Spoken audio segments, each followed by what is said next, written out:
till you see the core side of it. And what you're looking for is the story behind the news. We bring it to you from Lagos, the commercial capital of Nigeria. Giving you all sides and political stories round the clock. Every detail from the start line to the final whistle.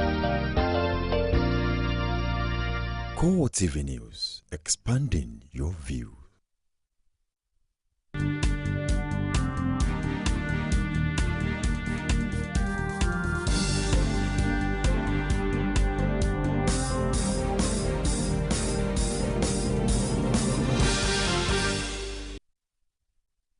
It's a beautiful Saturday morning here in Lagos, and thank you for joining us on CoreTV News of this hour. I am Nifemi Oguntoye. The alleged co-mastermind of the Yaya bombers, Sadiq Oguche, has denied playing a role in the attack that killed at least 75 people.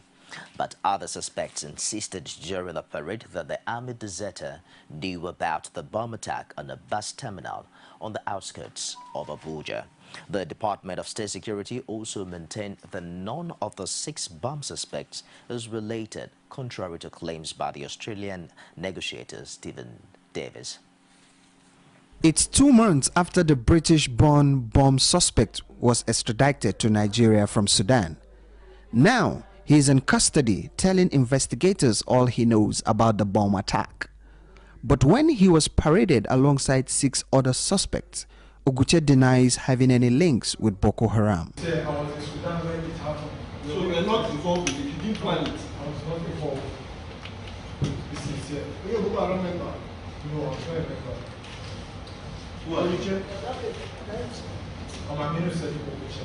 How did they link you to Boko Haram? I had a friend that was a Boko Haram member. Who?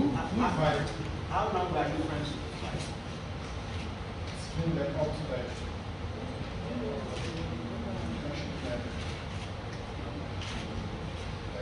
6 months. Why you go Boko Haram member? Why don't you go? Yeah, I was afraid. I was scared of them. I mean, but were you aware of the plan to come to the park? I was not aware. His claim of innocence was countered by another suspect. The last man there, you know him? I don't know.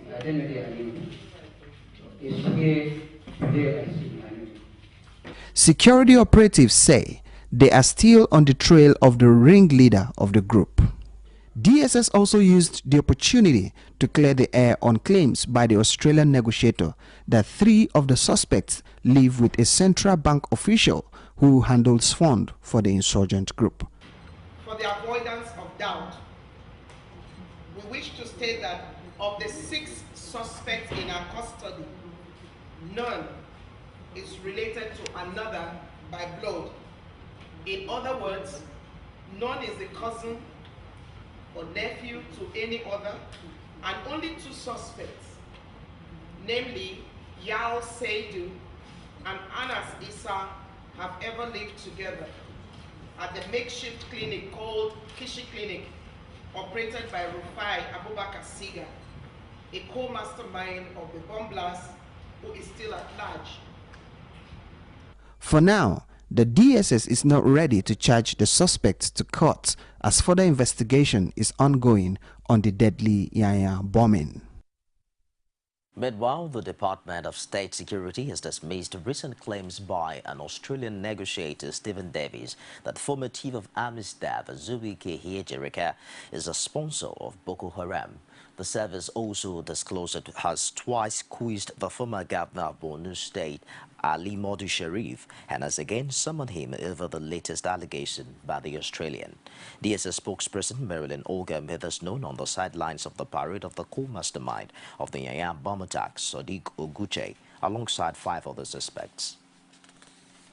It's absolutely uncharitable for us as Nigerians to reward somebody who laid down his life in pursuing these same people, for us to accept that he can in any way be associated as sponsoring the same sect. He, together with this service, the military together with this service, succeeded in bringing their activities in Kano, Okene, and other parts of Nigeria to a halt and pushing them to Sambisa Forest. It's the same man we want, because he's no longer in office, to say that he's the one that is sponsored. I think it's being wicked. That shouldn't be the way we should reward people who lay down their lives to provide a secure environment for us. As for the former governor, he's been invited twice by this service, and the service has also invited him again. Well, the rising insecurity in the country is one of the major concerns as the nation prepares for the general election comes 2015. Speaking on the flagship program, Core Digest, legal practitioner Monday Ubani says the ravaging insecurity in the country has been a creation of the political elites in their quest for power.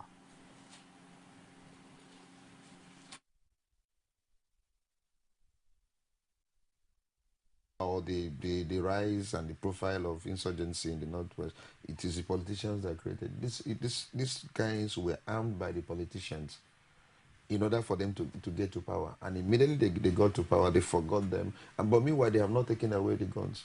A lot of sentiments came up, and these guys were left frustrated. Before you know it, they started recruiting. It is a political elite creation. There's no two about it. What you are seeing today, the insurgency in the Northwest, is a creation of the political elite. And if it's been sustained by the political elite and can only be eliminated also by the political elite, go and mark my word. It is when it affects them.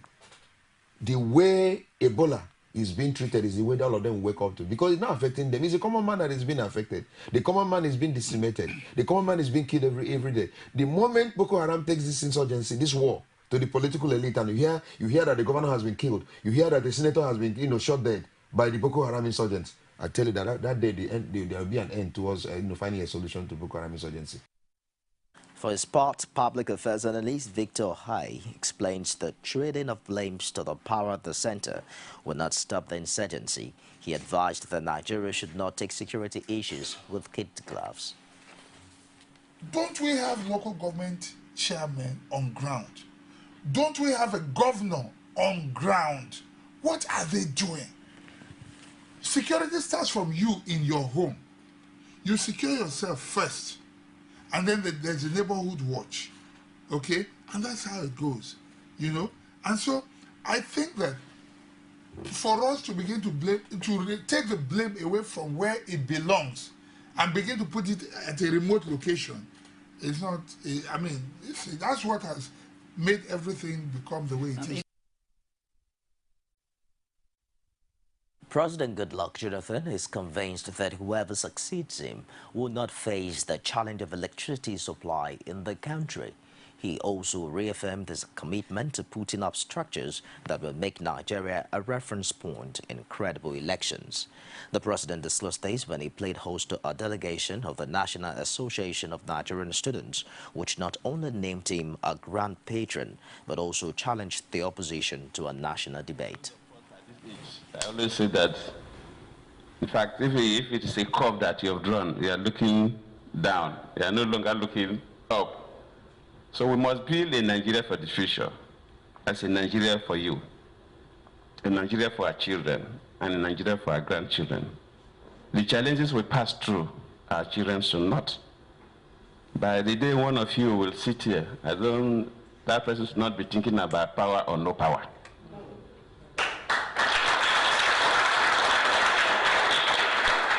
We should be thinking about different things. So we must collectively build a Nigeria for the future. And working with you, we will get that Nigeria that we want.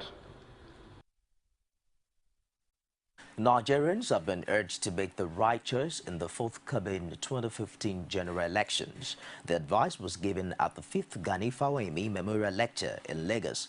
Oluwaseyi Adegoke was there. Her report is presented from our studios. They came from all walks of life to honor the man who for so many years stood on the side of the Nigerian masses, who for so long have been denied access to improved living standards. The occasion was the Gani Fahimi Memorial Lecture held in Lagos. The theme of the talk, which is the state of the nation and 2015 general elections, aptly reflects the mood of the country at this time. At this forum, comments on the political situation of Nigeria were not in short supply. Issues ranging from health to security of the nation were discussed. A senior advocate of Nigeria, Femi Falana, wants politicians to desist from using the Boko Haram insurgency as a bait for their illegalities. A part of Nigeria has been annexed by the Boko Haram sect, and they have named the place the Caliphate Republic. As of this morning, not less than 10,000 Nigerians are in Cameroon as refugees. They've left their homes, and we want to warn both the APC and the PDP, the two ruling parties in Nigeria, dominant parties, to stop politicizing the Boko Haram menace. What is required on the part of all of us is to unite and fight this dangerous phenomenon. Guest lecturer at the occasion, Professor Akin Oyebode, says Nigeria is at a crossroad and needs a quick fix solutions. People should stand up to be counted, take their destiny in their hands, and kick misrule out packing in our environment. We must justify, make sure that those who come to office justify the faith and confidence that we repose in them, okay? Make them accountable and ensure that we have transparency and pro-people government. Former Petroleum Minister Professor Tam David West says Nigerians need to evolve into a true nation quickly. Otherwise, the current challenges facing the country will persist. We are great Nigerians, we are very great people. We are so optimistic. What do you expect of a country where a PhD says 16 is greater than 19? What do you expect of a country that headed by a PhD that says 16 is greater than 19? A country where the vote of the president for food is 1 billion naira a year, yet he cannot pay 18,000 naira minimum wage. It's a great country, we must salvage it. But over the years, I've grown to lose faith in our election and our leaders. A nation where a president will say that stealing and corruption are different. Stealing and corruption are different. If you say stealing, if you don't know what is corruption, how can you fight it?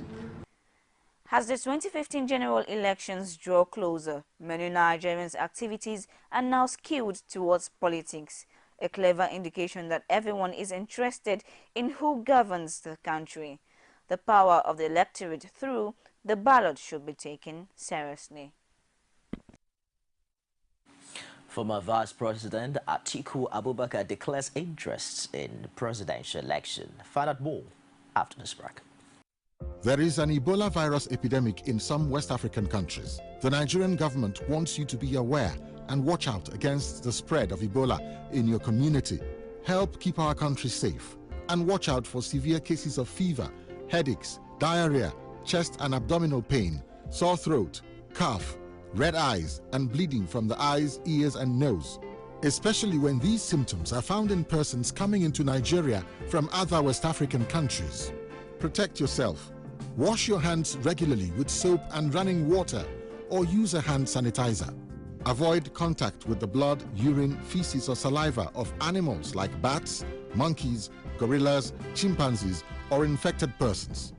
The Ebola virus is deadly. Don't catch it. Don't spread it. This message is brought to you by the Federal Ministry of Information. Vice President Atiku Abubakar has declared his interest in seeking the ticket of the All Progressives Congress (APC) for the 2015 presidential election. He has also named a veteran strategist, Babalola Borishade, to coordinate his campaigns. Atiku's media advisor, Garbra Shehu, disclosed this in a statement made available to journalists in Abuja.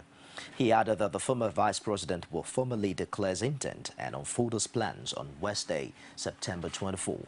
In announcing his ambition, Atiku says his interest in the presidency is about reforming government, securing the people, and reconciling the nation.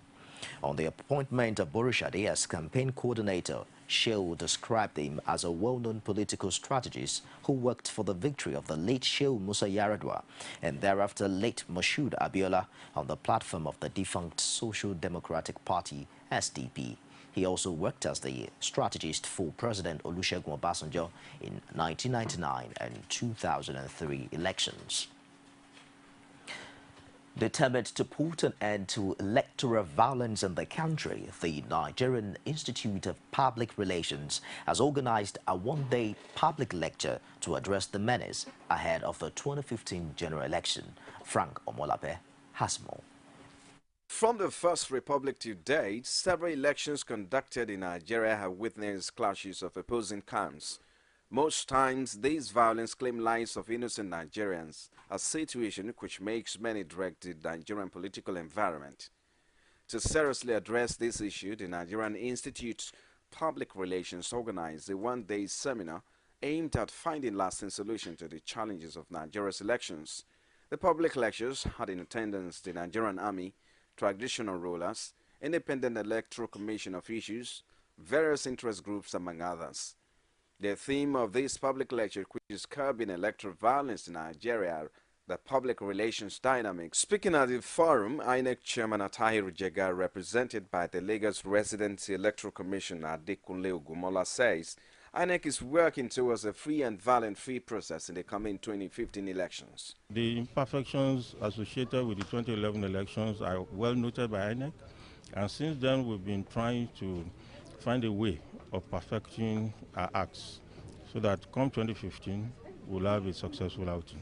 So we are now soliciting the support of NIPR to assist us in disseminating appropriate information. According to NIPR, it's targeted at all, including the general public, so as to ensure a violent-free electoral process at all times. The necessary party to be involved in this is the INEC and the security operatives. And I can see the presentation of Professor Atahiru Jega stating the importance of NIPR in trying to promote advocacy, trying to entrench values that are necessary for a free, fair, and credible election in Nigeria. While dismissing alleged partisanship on the part of the royal fathers in the electioneering process, Obadekunle Abolare, the Orogun Ile-Ila, stressed that traditional rulers cannot be ignored in the electioneering process in the country. Very many of us take traditional rulers for granted. I would do too before I became a king.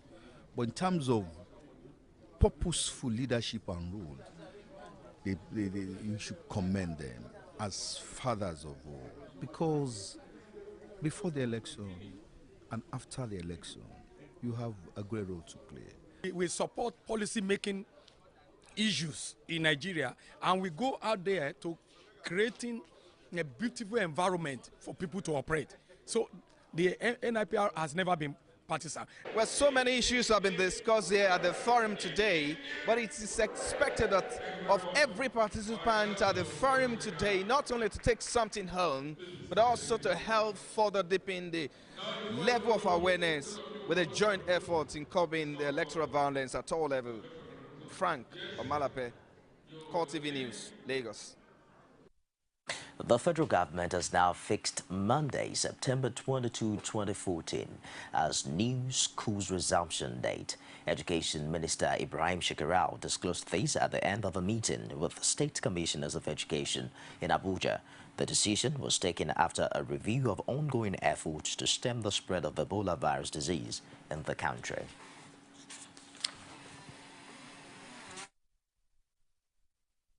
We decided to call this emergency meeting to consult with all the state's Ministry of Education to decide the next line of action to call our students back to school. Based on all of these, after long deliberations and taking into consideration the welfare, the well-being of the students, and taking into consideration as well the time required to put in place checks and balances in line with the preventive measures in view of the wide spread of our schools in nook and corners of the Federation, we have now agreed that schools, primary and secondary schools, public and private, will reopen and begin formal classes on Monday, the 22nd of September 2014.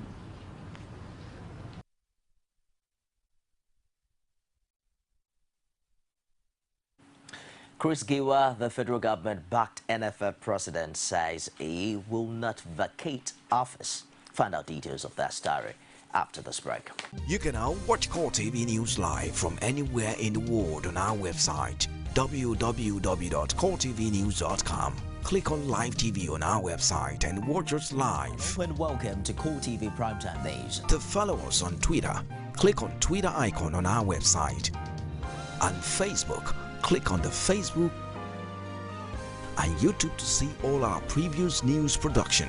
You can also watch us live on YouTube. Click CoreTV, leave a space, then news. CoreTV News, a 24-hour news station.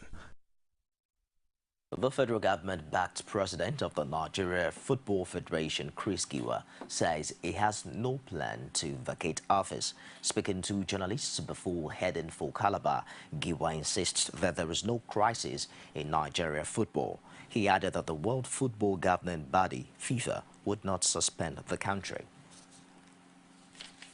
FIFA is an organization that is not biased. Yes, we have received a letter from FIFA, but I can assure you very, very well that Nigeria will not be suspended. Are you going to comply, sir? What do you mean you comply with the letter? I think the concern of Nigeria is for Nigeria not to be suspended. I assure you very well that Nigeria will not be suspended. So the match in Calabar on Saturday, who takes charge? You or Which kind of question will be fun? It's a journalist question. Well, I'm surprised with your question. You are seeing somebody in office and you are saying who takes charge. By the grace of God, I'm in charge by the grace of God, to the glory of God. But I want to say there is no crisis in the football house. Let us not allow what is happening to deceive us as if there is division. I am a member of the football family, Megari is a member of the football family. And I'm sure the both of us will not want anything that will destroy the game. Outside Nigeria now, Russian-backed separatists in Ukraine say they have agreed with Ukrainian officials on a ceasefire starting from Friday, September 5, at the series of peace talks in Minsk, the Belarus capital. Representatives of Ukraine, Donetsk People's Republic and Lugansk People's Republic signed a ceasefire protocol which will take effect from 6 p.m. on Friday. Earlier in the day, the information went viral on the Twitter account of the so-called Donetsk People's Republic. Although the account was without provision of further details as to what transpired in the meeting, it was however cleared that the separatists have embraced the proposed peace deal.